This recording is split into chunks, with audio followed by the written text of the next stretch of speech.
Again. Well, we're back underneath the Mustang.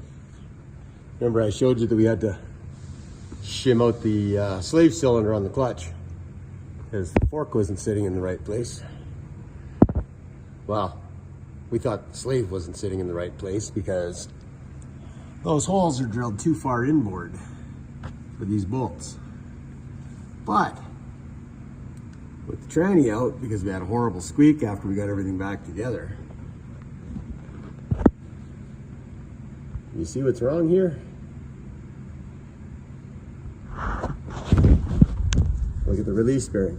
It's supposed to ride on that spring right there at that point. The top's almost riding on it, but not quite. That's pretty far inboard from where it's supposed to live. And that would be the reason why they never seated the fork on the pivot ball. So we're going to do a new clutch while we've got this all apart. Get everything back together. Get some lube up there in that very, very dry pilot bearing. Probably replace the bearing actually. And get her all set up. So here's what we found when pulling the bell housing off. The ball stud is very badly grooved. You could probably use that as a screwdriver slot to pull that off the bell housing. Let's see where it's been sitting on that edge for, well, customer claims about 40,000 kilometers, at least 12 years. Kind of amazed it stayed like that for that long.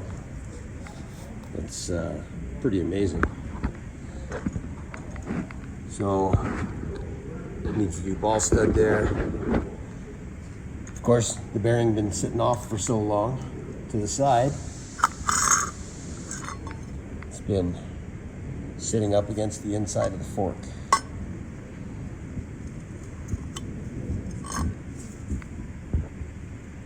Yeah, right there. Can't really get it out to show you, but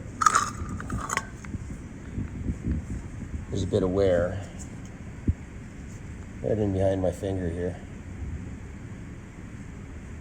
So we'll have to get a new fork, new ball stud. Gonna put a new clutch in. This bearing's shot.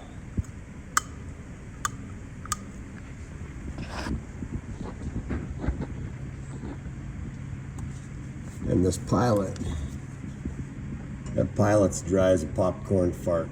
There's no trace of lube in there whatsoever. So, whether we wanted it or not, customer's getting a new clutch.